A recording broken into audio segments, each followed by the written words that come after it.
समाजाला ओबीसीतून आरक्षण मिळावं यासाठी जरांगे पाटलांचं गेले 11 महिने आंदोलन सुरू आहे. आपल्यासोबत जरांगे पाटील आहेत.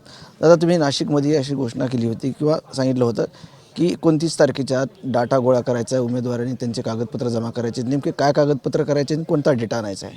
नाही, ते लोकांना सांगितलेलं आहे आम्ही की डाटा काय असतो ज्यांना आता हे जाहीरपणानं माध्यमावर सांगणं नाही बरोबर, परंतु प्रत्येकाला माहिती आहे डाटा काय असतो. ज्याला आता पुढचे विषय कळायला लागलेत, जर सरकार आरक्षण देणार नसलं तर लढायचं म्हणल्याच्यानंतर काय लागणार आहे, कोणचा आढावा घ्यायचा आहे, कोणत्या गावातला काय घ्यायचा आहे, तालुक्याचा कसा घ्यायचा, सर्कलचा कसा घ्यायचा, हे त्यांना माहिती आणि तसं सांगितलेलं सुद्धा आहे. त्यांनी सगळा डाटा, त्यांचा आढावा, त्याचबरोबर कागदपत्रंसुद्धा काढून ठेवायचे. कोणी उभा राहील, परंतु टायमाला नको अडचण यायला की आता जर उभा राहायचं ठरलंच तर कागदपत्र नाहीत, आता निघू शकत नाहीत असं म्हणायचं काम नको. त्यामुळे मी 15-20 दिवसापूर्वी सांगितलं होतं कागदपत्रंसुद्धा काढून ठेवा. फॉर्म भरायचे, तुमचे अर्ज भरायचे, उमेदवारी अर्ज भरायचे, ते पण काढून ठेवा. तर वाया जाते गेले तर जाऊ द्या, जरी कॅन्सल झालं आपलं तर वाया जाते, पण सगळ्या तयारीनं राहिलं पाहिजे. आणि ते आजपासूनच सुरू झालं आहे 20 तारखेपर्यंत की कोणी डाटा घेऊन यायला आहे, कोणी पूर्ण मतदारसंघाची माहिती घेऊन यायला लागलेत. जे सगळ्याच विषयात ते चर्चा इथं करायला लागलेत. आजपासून सुरू झालं ते, आता सगळा आढावा सुरू झाला आहे. कधीपर्यंत आढावा घेणार आहेत? किती तारखेपर्यंत मुदत देण्यात आली त्यांना? 20 ऑगस्टपर्यंत सगळ्या मतदारसंघाचा आढावा, काय कामं केलेली आहेत, पुढं कसं समीकरण आहेत, कोण इथं कसे आपण येऊ शकतो का, हे सगळा आढावा डाटा घेऊन ते येणार आहे. ज्या मतदारसंघातून उमेदवार तुमच्या भेटीसाठी येतील त्या डेटामध्ये त्या मतदारसंघातले जातीय समीकरणं किंवा त्यांनी केलेली कामं हे पण बघितलं जाणार आहे का? ते सगळंच आणायलेतच सोबत. आता त्यांनी केलेलं सामाजिक काम पण आणायला लागले, ते महत्त्वाचं आहे. सामाजिक कामं केलेले लोकांसाठी, सगळ्या धर्मासाठी करणारा पण माणूस आहे का, हेही बघणं गरजेचं. कारण निवडणूक लढताना जातीवाद नसला पाहिजे किंवा जातीवादावर बोलूनसुद्धा उपयोग नाही. तसला माणूससुद्धा त्या प्रक्रियेच्या, निवडणूक प्रक्रियेच्या कामाचा नाही. सगळा समावेशक आहे का, हे सगळेच आढावे एकूण. आता मी पुन्हा ते सांगितलं ना की काही गोष्टी प्रसारमाध्यमावर बोलणंसुद्धा राजकीय बरोबर नाही. खाजगीमध्ये सगळ्यांशी ती चर्चा होती आणि सगळ्यांची ती चालू असती. माहीच नाही तर सगळ्यांची सुरू असती तशी चर्चा. साधारण 288 जागापैकी आपण किती जागा लढवण्यास उत्सुक आहात किंवा तयारी किती जागेची झालेली आहे? यात ते 29ला फायनल होईल ना.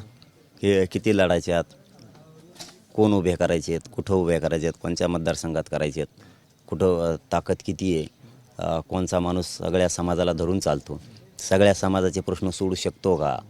कारण आंदोलन हा भाग वेगळा आहे आणि राजकारण भाग हा वेगळा आहे. आपला असणारा माणूस हे सगळ्या जाती धर्माला घेऊन चालणार असला पाहिजे. त्यांनी जातीवाद करता कामा नये कसल्याच प्रकारचा. हे सगळं बघितलं जाणार आहे त्याच्यात. जे विधानसभा मतदारसंघ आहेत महाराष्ट्रातील त्यामध्ये काही राखीव आहेत.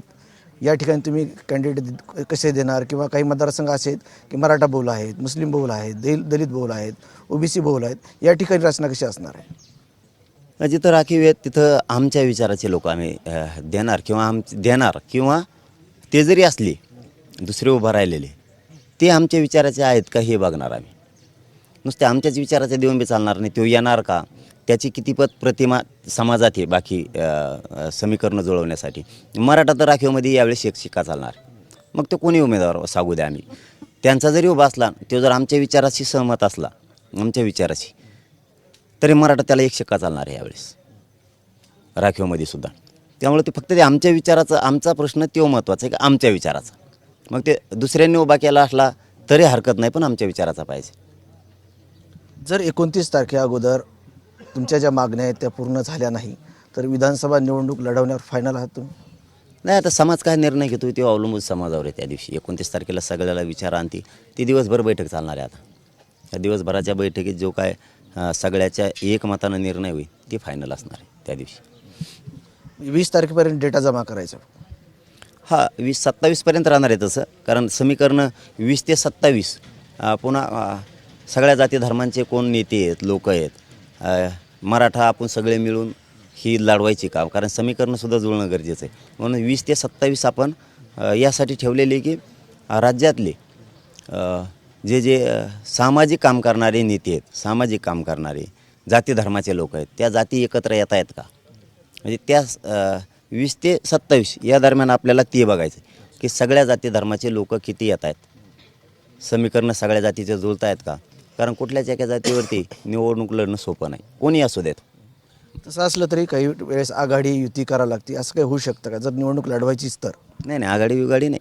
हेच जे गरजवंत आहेत सगळे, सगळ्या जाती धर्मातले वंचित गरीब लोक आहेत, यांच्या समाजाच्या नेत्याचं काय म्हणणं आहे, यांचं जर सगळ्यांचं एक मत आलं, मग मुस्लिम असन, दलित असन, बाराबलुतेदार असन, ओबीसी असन, यांचं जर म्हणणं आलं की सामान्याची लढाई ह्यावेळेस लढू आपण सगळे, ते समीकरणं जुळतायत का, ते 20 ते 27 बघणार आहे मी.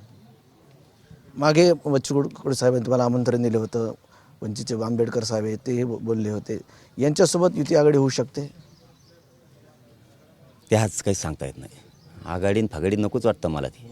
आपले सगळ्या जाती धर्माचे लोक एकत्र यायचं, समविचारी लोकांनी, ज्यांना बदल करावा असा वाटतो, समाजाला शेतकऱ्याला न्याय द्यावा वाटतो, गोरगरिबांना न्याय द्यावा वाटतो, सरळ सरळ सगळ्यांनी अपक्ष उभं ते जरांगे पाटील आणि मराठा समाजच नाही तर इतर वर्गातील किंवा इतर समाजातील लोकही या निवडणुकीत उभे केले जाऊ शकतात जेव्हा निवडणुकीचं ठरेल.